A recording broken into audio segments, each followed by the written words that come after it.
Bonjour à tous, comment allez-vous? Alors, je suis contente de vous parler à travers cette vidéo. Et alors, on va parler en français, bien sûr. Puis, si vous avez des questions, je vous les dirai en français. J'ai choisi de faire cette vidéo au lieu de faire la classe live parce que je sais qu'il y a des problèmes de connexion. Donc, alors, il vaut mieux faire la vidéo et puis vous aurez le temps de vous la voyer, regarder quand vous pouvez, la regarder encore, arrêter, repartir, etc. Alors, avec mes élèves des 6e, donc de prima, prima C, D, E, je vous avais donné des devoirs sur les fêtes en France. Alors, donc vous avez lu quelque chose pour le jour de l'an, donc c'est le 1er janvier. La Chandeleur, c'est le 2 février. Le 2 février, c'est une fête un peu particulière en France. Bon, c'est aussi en Italie, c'est la Candelora, mais on ne la célèbre plus. Et puis, il y a aussi le carnaval, très important, il vient de finir. On a ici le carnaval, vous avez le carnaval à Spic aussi, Empoli, Santa Croce, Viareggio, qui est très célèbre. Et où il y a aussi les chariots, les gens qui préparent les chariots qui font la fanfare, les défilés. Et en France, il y a le carnaval de Nice qui est très important. Mais vous avez vu aussi la fête des citrons qui se trouve à Menton. Alors, Menton, c'est Mentone, c'est au bord de l'Italie, c'est pratiquement à la fin de l'Italie, quand on passe les bords à confiner. C'est le premier village qu'on trouve en France, Mentone, sur la mer, sur la Côte d'Azur. Il y a cette fête des citrons. Qu'est-ce que c'est un citron? C'est un limone. Et donc, vous avez lu, écouté, regardé la vidéo de la fête. Alors, il y a aussi les fables qui proposent, c'est les fables de La Fontaine, Pinocchio ou Alice au pays des merveilles. Il dit avec des sculptures géantes d'oranges et des citrons. C'est génial et moi, j'y suis jamais allée. Par contre, même si j'ai habité à Nice, mais j'y avais habité à partir du mois de mars, et donc le carnaval, c'est un peu plus avant. Alors, après, on aura les fêtes comme fêtes, on aura Pâques au mois de mars ou avril. Cette année, il va tomber le 12 avril. Et la fête du travail qui c'est le 1er mai. La fête nationale française, bon, ça revient à la prise de la Bastille en 1789 et c'est le 14 juillet. Et la Toussaint et la Festa dei Santi, tutti Santi, la Noël, on a déjà vu la Noël avec moi parce que Noël a déjà passé, le 25 décembre, et la Saint-Sylvestre ou le réveillon qui est le 31 décembre. C'est le dernier jour de l'an. Alors, si vous avez des questions, moi je sais que le livre est très bien fait. Donc vous avez les exercices, vous avez aussi les corrections. Dans quelques exercices, il y a aussi des corrections. Et donc, je crois que tu vas bien pour ça. Mais j'ai regardé un peu dans nos cours et donc on avait un peu un programme différent parmi les 3 classes parce que en prima C, on avait fait les règles, on avait commencé les règles des prononciations. Et donc, j'aimerais savoir de vous où nous sommes arrivés. Et dans les autres classes, j'ai pas fait ça, j'ai pas écrit ça parce que moi, j'insiste toujours sur les règles des prononciations à partir du premier jour de l'année scolaire. Les S ne se prononcent pas, les lettres qui sont dans la phrase ex deposito gas ne se prononcent pas à la fin des mots français. Et puis encore O-U qui se prononce ou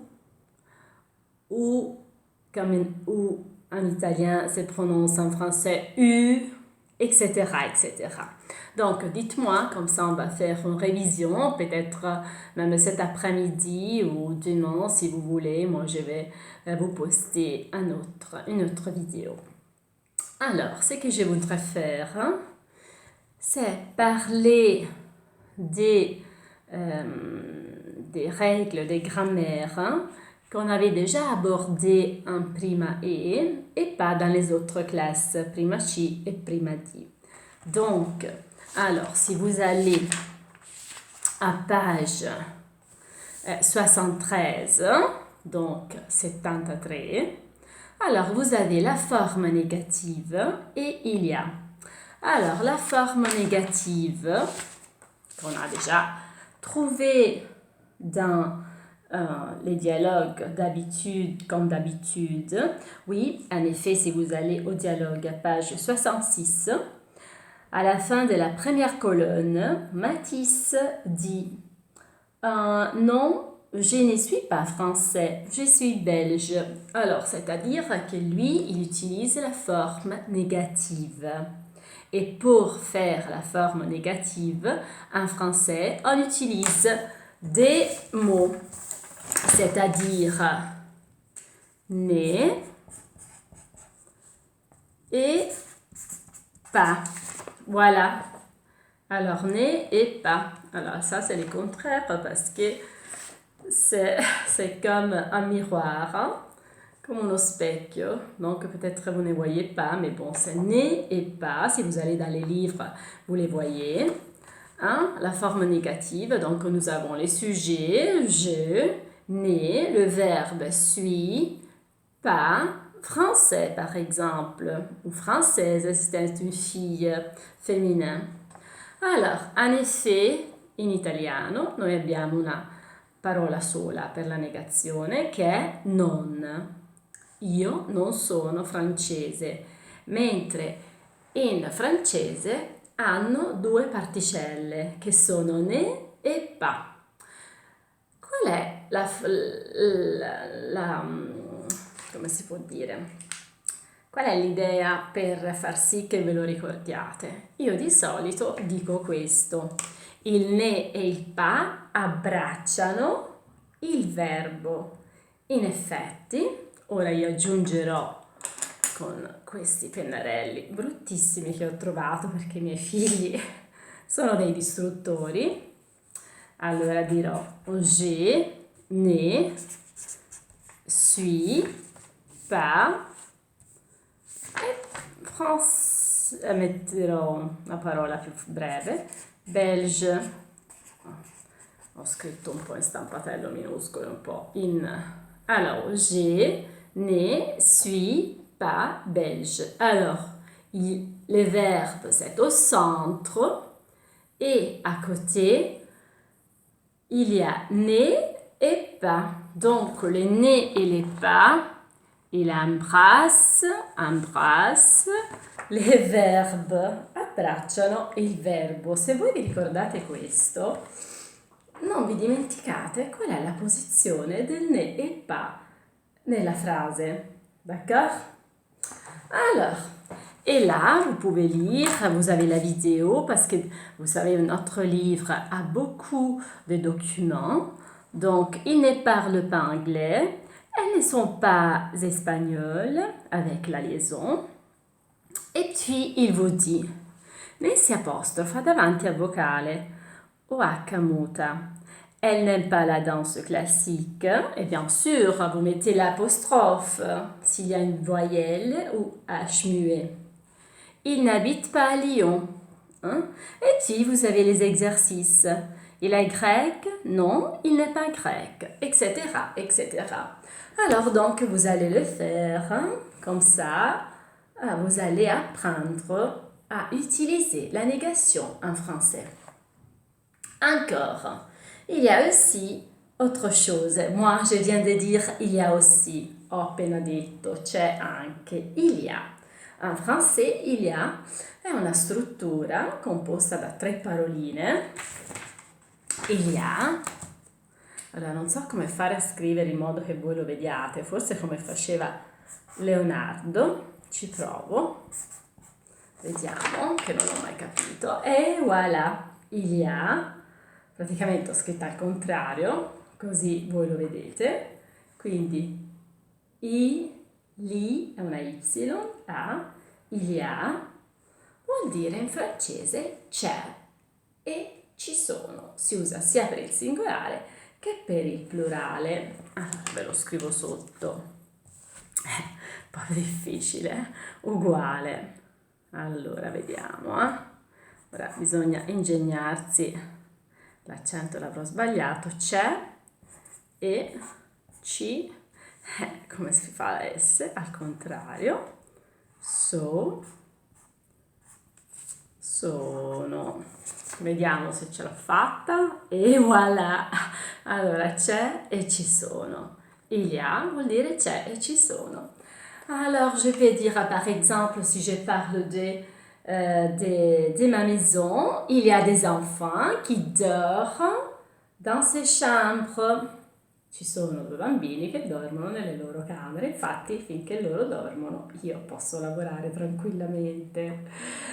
Poi se si svegliano la cosa diventerà un po' più fastidiosa. Alors, si nous sommes dans notre salle de classe, par exemple à l'école, on peut dire il y a un TBI, un tableau blanc interactif, il y a un tableau noir, è quello che mi servirebbe. Ora a me avevo una lavagnetta dell'Ikea, però chissà dov'è, boh. E poi, infatti mi sono sognata che facevo la lezione a scuola, alla scuola primaria c'erano 2 classi a scuola, quindi impossibile che io fossi a scuola e che ci fossero 2 classi della primaria a scuola alla Sibilla Aleramo, purtroppo questa è la situazione. Alors, et quindi, puis qu'est-ce qu'il y a? Il y a par exemple 25 tables, il y a 25 chaises, il y a les bureaux du prof, il y a des cartes géographiques, il y a des affiches ou des panneaux, i cartelloni, il y a des fenêtres, il y a la porte, etc., etc. Donc, il y a, je l'utilise vraiment beaucoup parce que tout le monde vous dit c'è, ci sono, c'est vraiment important de le dire. Alors, donc, si on avait fait dans l'unité 3, on avait fait les verbes être, vous vous en souvenez? Alors, je suis, tu es, il, elle, on est, nous sommes, vous êtes, ils, elles sont. Donc, vous avez les exercices. Donc, vous pouvez finir les exercices que vous n'avez pas encore fait. Et puis, continuez. Alors, c'est ce que je vous ai dit. Alors, pour les élèves de primae, alors, si può, possono ripassare.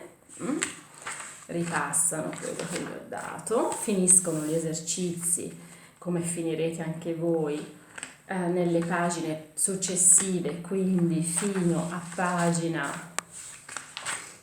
88, e poi vi lascio, siccome oggi è la journée della francophonie, cioè il giorno della francofonia dove si festeggia dal 1970, ho solo un minuto, dove si festeggiano i paesi che parlano francese, quindi sia appunto la Francia, tutti i suoi territori d'oltremare, i paesi che sono stati colonizzati dalla Francia, paesi in Africa che utilizzano come seconda lingua, come lingua ufficiale il francese. Quindi è una festa e quindi vi lascio con la canzone che vi andate a cercare e l'andate ad ascoltare, chanson francophonie, mettete, francofonie col PH e quindi ve la ascoltate, alla Jebulane, e anche vi ascoltate Bim Bam Toi, che saprete meglio di me, quella canzone molto carina che va adesso. Francophonie chanson. Alors, e quindi